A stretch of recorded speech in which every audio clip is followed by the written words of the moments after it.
Përshëndetje Sabina Meta, mirë se keni ardhur në Solo Intervista. Përshëndetje dhe ju falenderoj për ftesën. Ju jeni një avokate me përvojë, me eksperiencë dhe mendoj që diçka do thuash për karrierën tënde. Cila është ajo deri tash? Po, të falenderoj, faleminderit domethënë për pyetjen. Unë jam domethënë avokate, do të thosha me një periudhë të gjatë kohore, por e cila ka pasur një ushtrirje në profesione të ndryshme ndër vite. Në 2004 kam mbaruar fakultetin juridik dhe për një periudhë 7 vjeçare kam punuar në gjykatë të Shkodrës, përfshirë edhe një periudhë të shkurtër në gjykatë të Tiranës, mandej nga periudha 2011 deri në 2015 kam punuar në avokatuar të shtetit, kam qenë avokate e shtetit e kam përfaqësuar interesat e pasurore të shtetit, ku shteti ishte palë paditëse, paditën apo personi tretë, dhe ku bëj fjalë për pasurinë shtetërore, për interesat pasurore, për pasuritë e palujtshme, koncesionit, kontratat koncesionare apo kontratat të tjera ku pjesë përbërëse apo objekti padive ishin pikërisht domethënë në shteti, domethënë i cili detyrohej të merrte një shumë parash apo detyrohej të jepte një shumë parash. Mandana nga 2015 deri në 2022 kam qenë avokate në studio të ndryshme ligjore, kompani ndërtrimit dhe më vonë kam hapur edhe zyrën time dhe aktualisht jam avokate dhe vetëpunësuar në zyrën time, ku jam e profilizuar në çështje të ndryshme, civile, administrative, tregtare, familjare edhe penale. Atëherë meqenëse jemi tek avokatura e shtetit, e kam kuriozitet timin, por normalisht ka edhe pjesë publikut që mund të interesohet. Shikoj shumë emra, nuk ka rëndësi. Njëri mund të jetë, e themi njërin se nuk ka ndonjë problem, Romeo Kara. Ti që ke kaluar, po themi ne, pasi karrierën nga avokatura e shtetit, ku të duhet të kuptosh se si funksionojnë shumë gjëra, pas shkollës kuptohet, është një përvojë, një eksperiencë. Dhe e bukur është që u po jap mendimin, po në fakt është edhe pyetje bashkë me mendimin, do ta them.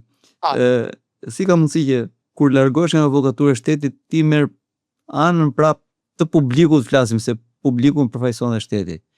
Si është e mundur që ti bashkë me avokat tjerë apo me juristë tjerë që kanë punuar në këtë avokaturën e shtetit, vazhdojnë akoma dhe në mënyrë private, dhe pse nuk janë pjesë e strukturave institucione shtetërore, të lobojnë, luftojnë pro publikut.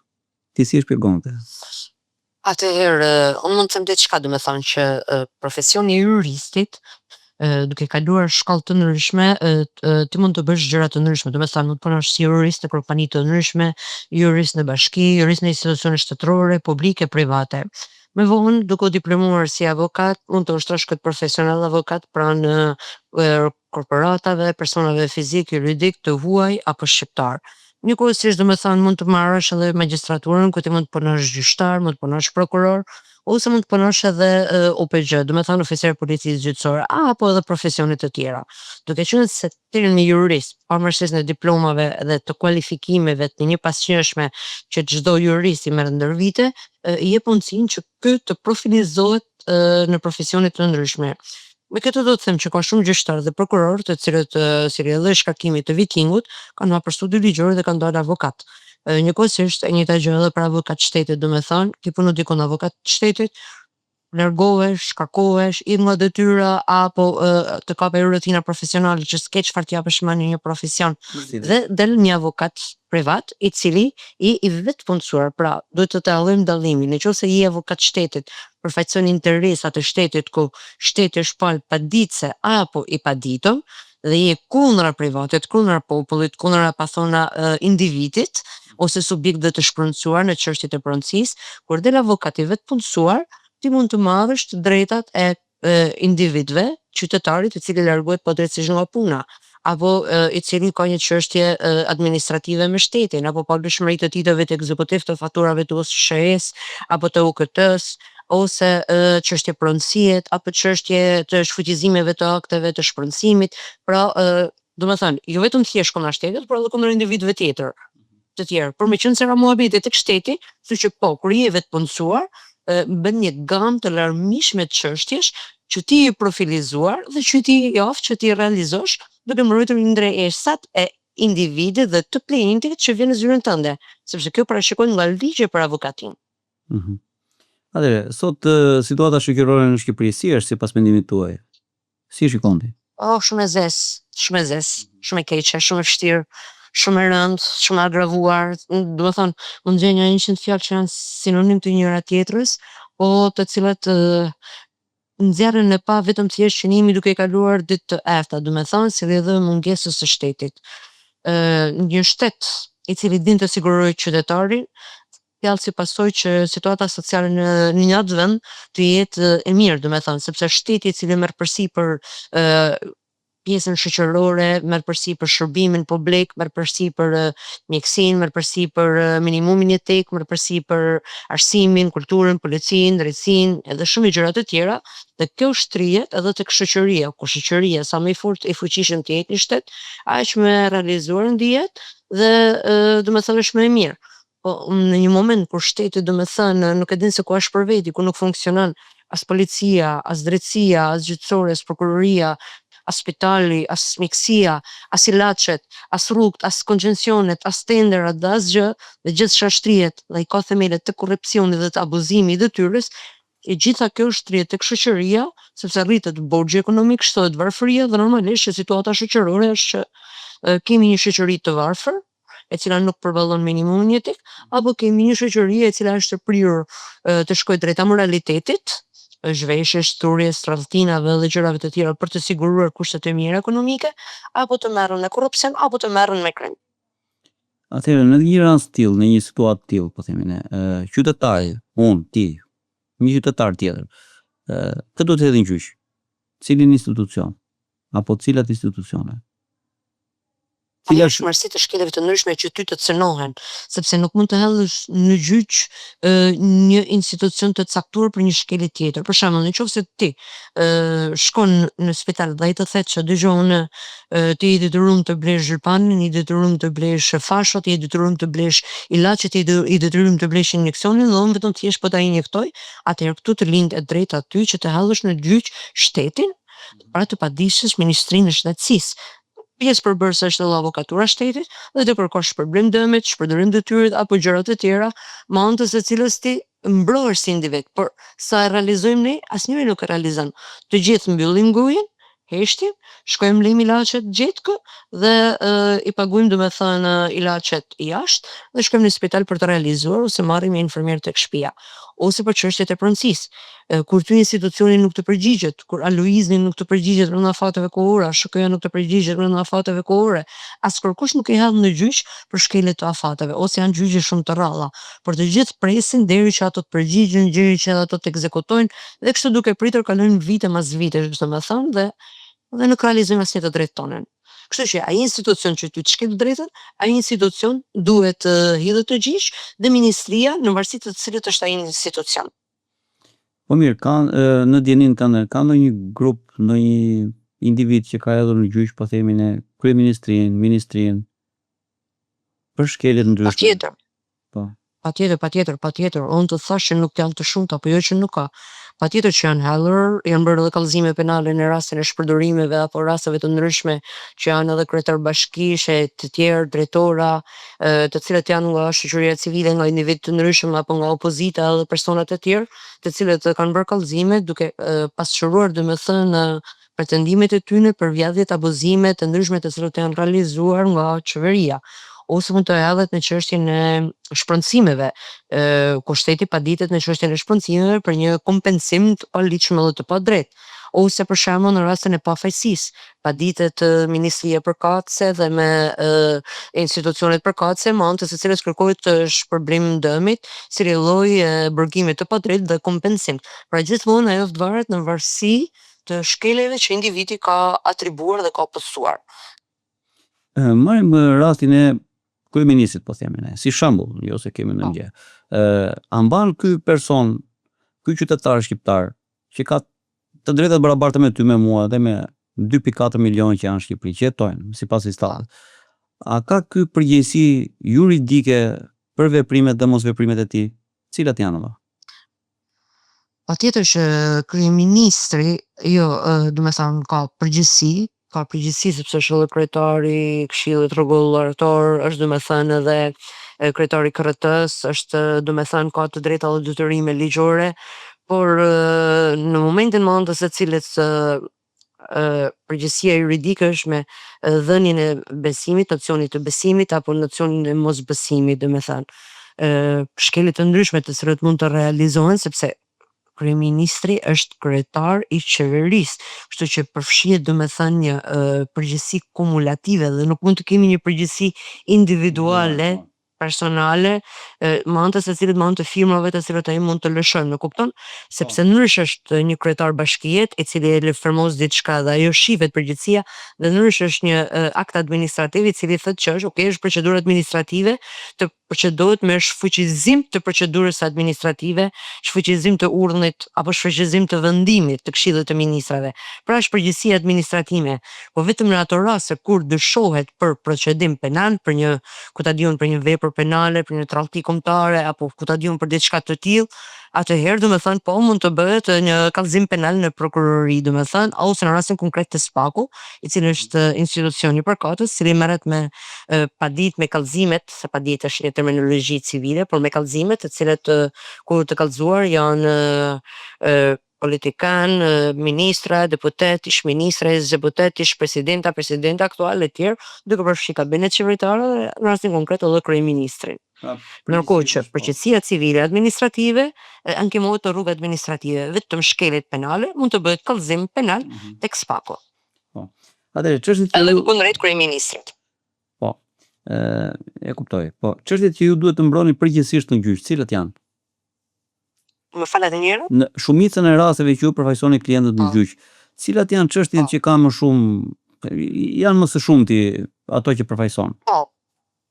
Atë pjesa më e madhe e çështjeve qoftë edhe shumë klientë të tjerë apo qoftë edhe shumë kolegë të tjerë domethënë, le të themi tek ato çështjet civile, të cilat janë të shumta.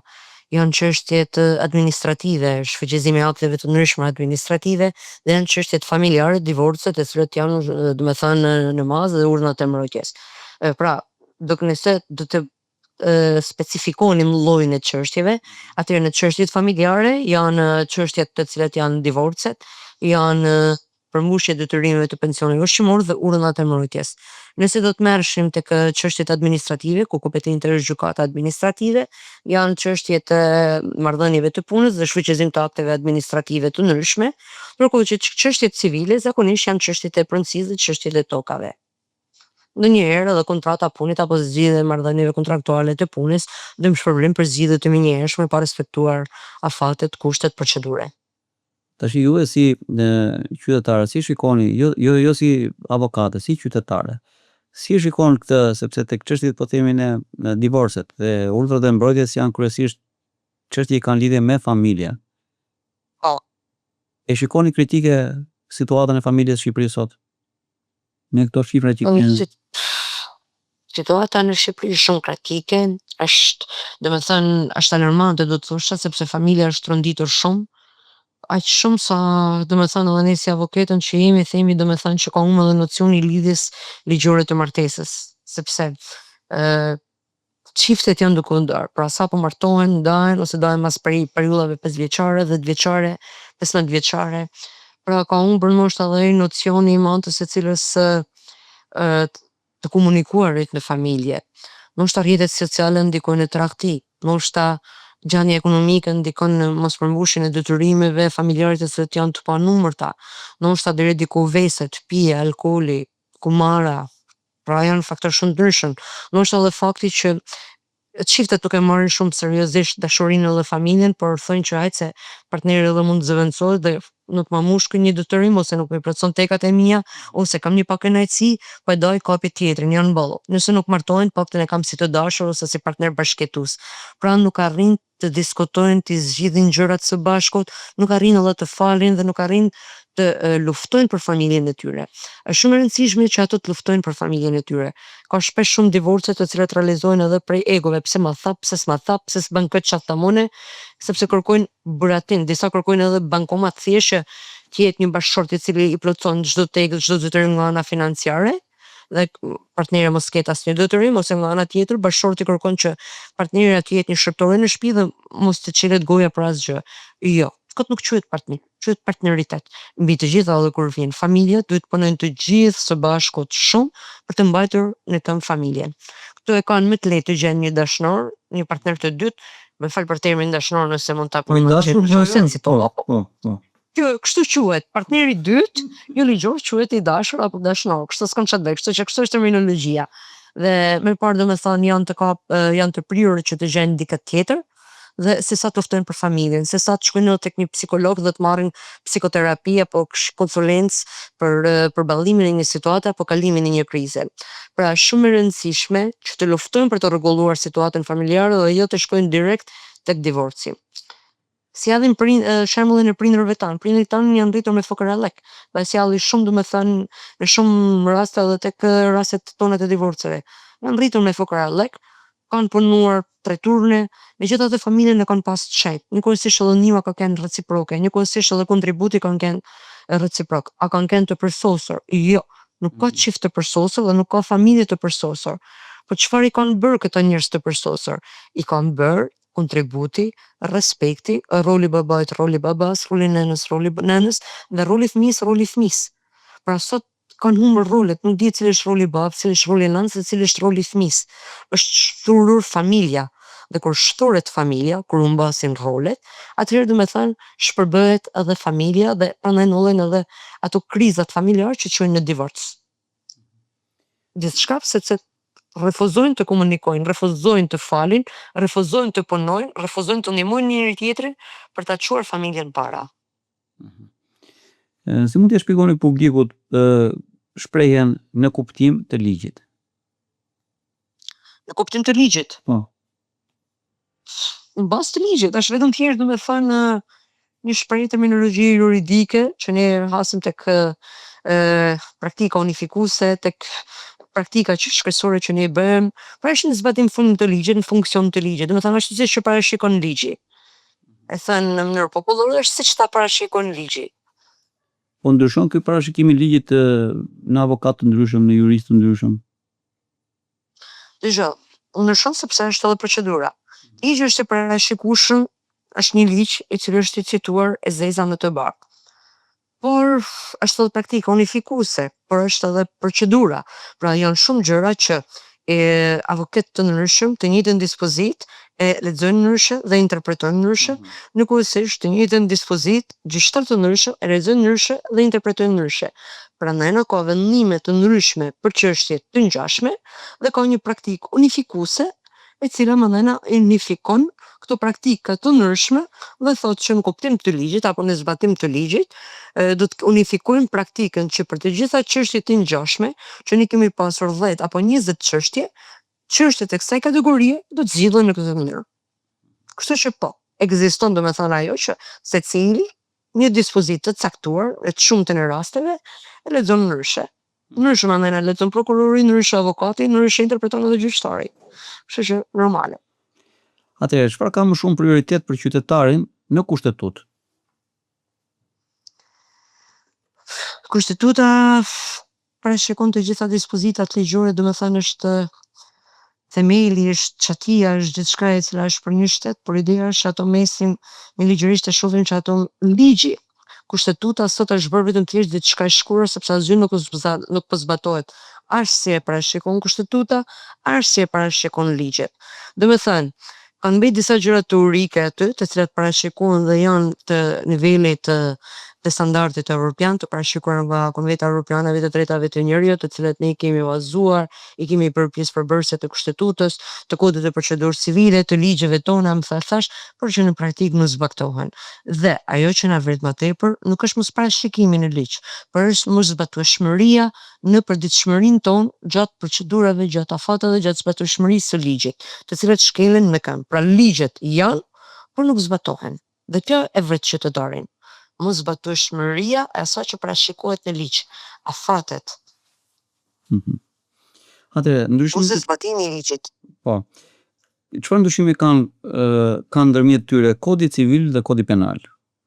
Për qytetarët, që ta kemë më thjesht. Po, janë ligje.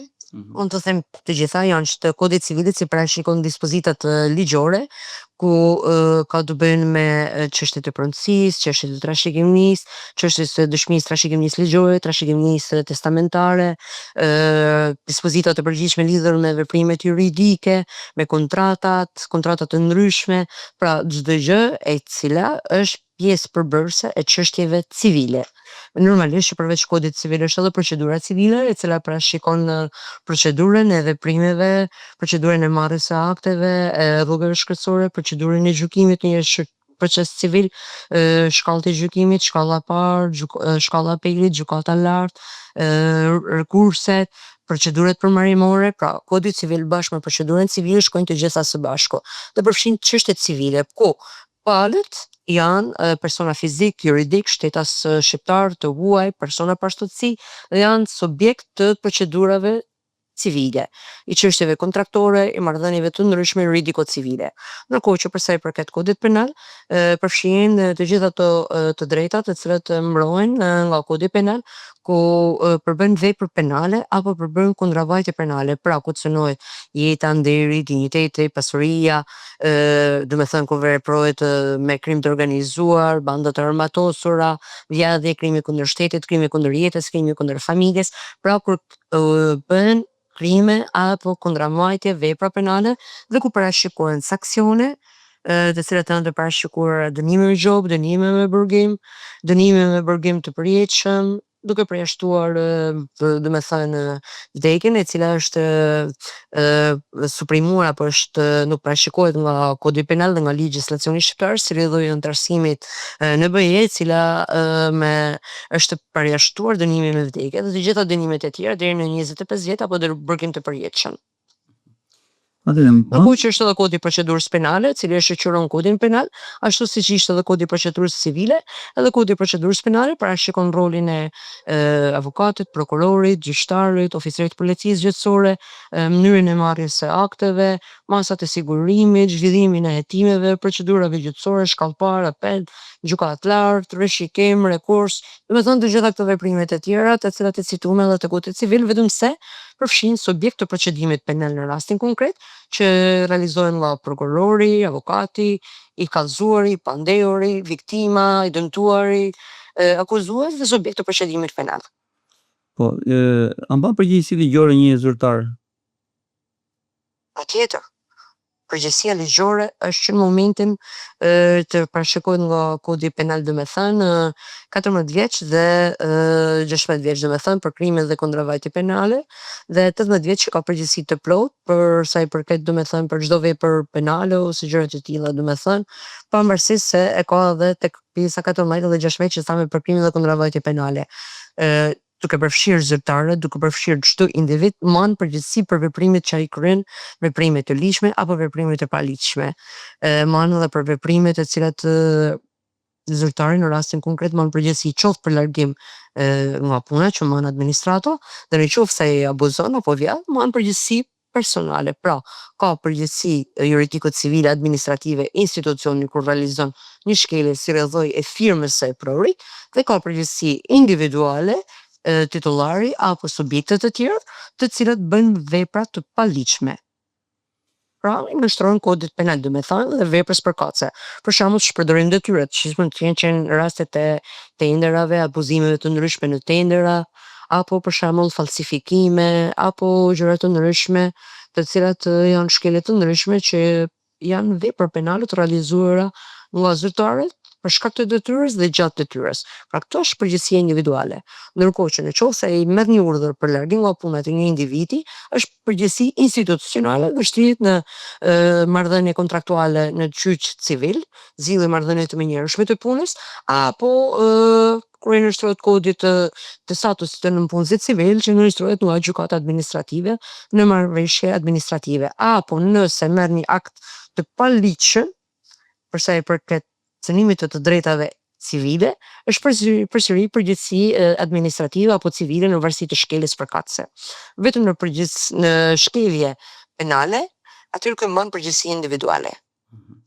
Po në rastet, po themi ne, kur një zyrtar ka bërë shkelje në tendera, në pabarazim tender, apo ku diun, favorizime etj, a mund të fshihet ai pas procedurave? Po a fshihet pas procedurat në eksperiencën time, procedurat e tenderave kupsiten në atë mënyrë që të fitoj kompania që gja dojnë me dhënë tenderin. Ne jena tani koshqen do me thonë që gjithmonë në qovë se fondi limit pa thonë është 10 milion euro, atëherë ka një kompanie cila ofron 9.998.000 euro pa thona dhe kompanitë e tjera që fitojnë ofrojnë 7 milion, 5 milion, 6 milion dhe fiton gjithmonë ajo kompanie që është shumë afër fundit limit, pa thona te 9.998.000. Procedurat para se të jepet një tender kupsitet në atë mënyrë që të fitoj kompania që ata dojnë me dhënë tenderin, sepse është vetë autoriteti kontraktor, shteti, i cili i përgatit vetë kriteret se kush do ta fitoj tenderin. Kështu që edhe ato, pavarësisht se nëse mund të ketë një konkurrencë fiktive edhe 2-3 kompani të tjera, po gjërat janë shumë herë të paracaktuara në shumë raste. Prandaj në shumë raste fitojnë një 3-4-5 kompani, apo janë kompani të sapo hapura, pa eksperiencë, por që detyrisht fitojnë tenderin, sepse gja është vendosur që ajo kompani do të fitojnë, sepse përpas asaj kompanie mund të ekzistojnë zyrtar të tjerë që fshihen dhe këto janë vetëm thjesht si përmarrës të fshet. Atëherë, si shikoni këtë punësimin e të huajve që kemi, ne në Shqipëri sot kemi 158.000 pa punë, punë kërkues pa punë, sipas Statit. Ndërkohë që marram 100.000 tjerë. Ti si e shikon këtë? Kjo është strategji e shpopullimit. Kjo është ndoshta marrë pjesë e përbërëse marrëveshjeve të fsheta, sepse të huajve të cilët vinë nuk trajtohen në të njëjtën mënyrë si shtetasit shqiptar. Që një i huaj të vijë dhe të punësohet në Shqipëri, normalisht që i sigurohet akomodimi, i sigurohet ushqimi, i sigurohen kushte, i sigurohen paga dhe shumë të drejta të tjera, regjistrimi, kalimi i pagave dhe shumë të drejta të tjera që shtetasit shqiptar nuk e kanë. Shtetasit shqiptar nuk i sigurohet nga opëndhënësi streha, nuk i sigurohet nga opëndhënësi Ushqimi. banesa, nuk i sigurohet nga opëndhënësi pushimet, nuk i sigurohen nga opëndhënësi, ndoshta në shumë raste punojnë edhe në të zezë, në shumë raste nuk i kalohet as paga, ndërkohë që për shtetasve të huaj, pëndhënësi i cili i merr, shetasi shqiptar në rastin konkret apo kompanitë përkatëse, janë të detyruar një që të sigurojnë strehimin, sepse e kanë marrëveshjen edhe me qeverinë, prandaj është pjesë përbërëse e procedurave dhe të biznesit. Është një trekënd që qeveria lidh me shtetin e huaj, qeveria lidh me biznesmenin dhe mandej është pjesë përbërëse edhe përfshirës edhe në punësi huaj. Kështu që në punësi të huaj ose të punësuarit të huaj, pëndhënësi shqiptar nuk mund ta lej pa streh. Nuk mund ta lej pa ushqim 3 herë në ditë, nuk mund ta lej pa u regjistruar, nuk mund ta lej pa i kaluar pagën. Për këtë mbrojtje nuk ja jep shtetasit shqiptar. Kështu që emigrantat e vërtet në Shqipëri janë të punësuarit shqiptar dhe shtetasit shqiptar, ku pëndhënësi në shumë raste nuk e regjistron, e mon në zezë, ku në shumë raste nuk ja jep rrogën, apo në shumë raste e shfrytëzon edhe për te orarit të caktuar të punës, apo e nxjerr edhe ditë shtunë edhe dile, apo nuk e jep vetëm thjesht një të dile në 4 të diela që ka muaj. Me këtë gjëra nuk mund të lozin me shtetasit e huaj sepse i bën direkt presion shtetasi i huaj, sepse është e lidhur marrëveshja ndërmjet shtetave dhe është në rolin e spionit që të padis direkt domethënë tek shteti. Me kështu që për mos i ikur licenca biznesit, për mos të marrë një gjok me 5 milion, shtetasve të huaj dhe në punësave të huaj, i rrinë domethënë duke zbatuar ligjin 100%, ndërkohë që shtetasve shqiptar ja shkilin të drejtat 100%. Dhe këto marrëveshje realizohen në këndvështrimin tim, nuk jam eksperte, por në këndvështrimin tim janë për të realizuar shpopullimin e shtetasve të huaj, të shtetasve shqiptar, apunjes. Sabina, shiko, kemi një PPP, po themi ne, partneritet publik privat. Rruga e Kombit është quajtur, nuk ka rëndësi emri kush e ka, kurse ka sot nëse do kalosh do paguash ose 5 euro ose 6.600 lekë. Tash, unë si qytetar, çfarë duhet bëj që o të paguaj 6.600 lekë gjithë o të paguajnë 5 euro gjithë? Tani, këto janë vjedhjet abuzimet që i bën shteti në emër të ligjit, në zbatim të ligjit, siç e cituam edhe parë, në emër të ligjit bën këto vjedhjet. Kanë denoncuar qytetarë të ndryshëm dhe kanë thënë që nëse euroja lëviz, atëherë kjo duhet të ndërshtrohet kudo. Pra nëse kursi i erës është pa thona, kursi ditor është 900 lek, atëherë ti nuk mund të kesit me fatorosh mu me 1500 lek, sepse quhet vjedhje, ky quhet mashtrim dhe ky quhet shpërdorim. Dhe nëse ti më vjedh mu më shumë lek, atëherë ti duke më mashtruar mua. Kanë denoncuar, gjithmonë domethënë është ajo që kanë denoncuar në rrjetet sociale. Ndërkohë që po, duhet denoncuar ose duhet refuzuar që të jepet lek më tepër se sa është kursi. Dhe duhet thënë sa është kursi, që ose ti mu ma ke caktu 3 euro, atëherë 3 euro në kursin e ditor të ditës së sotme është pa thona 2700 lek. Që 2700 lek. Nëse ti refuzon, atëherë unë po e filmoj dhe unë do ta denoncoj për mashtrim, shpërdorim detyret, vjedhje, sepse i quhet vjedhja në vepra penale. Pra vjedhja nuk e ka nëse vjedh 5 lek, vjedh 50 lek, apo vjedh 5000 lek, apo vjedh 500.000 lek. Quhet vjedhje, e njëjta gjë edhe për mashtrimin. Por nuk ka qytetar që të bëjnë së bashku dhe të bëjnë këtë denoncim te prokuroria e Kukësit në rastin konkret që ka legjitimitetin dhe jurisdiksionin, që të kallëzohen dhe që të baditet lidhur me shpërdorimet që bëhen. Sepse po, ndryshe është e parashikuar nëse ti e parashikon 3 euro, atëherë unë duhet paguaj vlerën e 3 euroshit, ose duhet paguaj 3 euro, ose duhet paguaj konvertimin në bazë të kursit të asaj dite, si kudo që blehet. Ti nëse i ke dhe blen diçka me euro, çfarë do bën ty shitsi? Thet kursi ditës së sotme është 5 lek. Ta hap ty kursin? Ta hap kursin edhe thet, sot euro është 900 lek. Atëherë çmimi është 3 euro, do të konvertohet në 900 lek dhe ka që është vlera totale. Është e ligjshme kjo gjë. Dhe nëse ti pagun më shumë dhe ai tjetri ty të thotë do të pagush kaq dhe jo aq sa është kursi, kjo quhet vjedhje, quhet mashtrim, quhet edhe shpërdorim.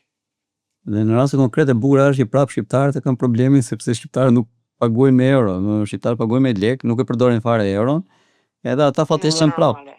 Faturohen prapë më tepër. Mirë Sabina. Faturojnë gjithnjë më tepër. Ne faturojmë kudo më tepër faktikisht, po nese. Okej, atëherë jemi në fund bisedës. Ke një mesazh për shqiptarët? Patjetër që kam një mesazh për shqiptarët. Shqiptarët do të thosha që të jeni të bashkuar. Ashtu siç e them shumë edhe në postimet e mia në Facebook edhe kudo, them që shqiptarët duhet të jenë të bashkuar dhe jo të përçartë. Çfarë do të thotë kjo? Shqiptarët duhen të duan veten, duhen të duan familjen e tyre, duhen të duan motrat dhe vëllezërit e tyre, fëmijët, nipat, mesat, atë dheun, kombin, natyrën. Dhe kjo, nëse këto mësojnë të duan të gjithë këto, do të mësojnë që edhe të zgjidhin qeveri e cila i mbron ato. I mbron shtetasit, i mbron atë dheun, mbron kombin. Dhe të luftojnë çdo qeveritar dhe ta largojnë, ta zhdukun, ta shporin çdo qeveritar i cili abuzon apo i trallton ato. Në momentin që ato të mësojnë të duan vetveten e tyre, të njohin të drejtat e tyre, të drejtën për ujë, të drejtën për shtrenjtë, të drejtën për punësim, të drejtën për ushqim, minimumin jetik, të drejtën për përkrahje sociale, mbrojtje, të drejtat ligjore, që janë të parashikuara nga shteti shqiptar dhe të kërkojnë zbatimin e tyre nga ana e shtetit shqiptar dhe të kërkojnë që t'i japin fund vjedhjeve nga ana e shtetit shqiptar, atëherë ato do të shporin çdo qeveri e cila i rrëbëron dhe i mjeron. Jo kjo, po edhe në të ardhmen. Pra duhet të duan vetveten dhe duhen të jenë të bashkuar. Fatkeqësisht ne jemi të përçartë. Për sa kohë që neve ta përçajnë krahina, politika apo feja, ne gjithmonë do të jemi drejt shpopullimit dhe drejt shkumtarizimit dhe drejt humjes së njëri tjetrit. Kjo është fatkeqësia më e madhe. Uroj që të jemi të bashkuar, të bashkohemi sa nuk është vonë. Po Sabina, të falenderoj shumë për bisedën, të uroj suksese. Faleminderit. Faleminderit juve, mirupafshim.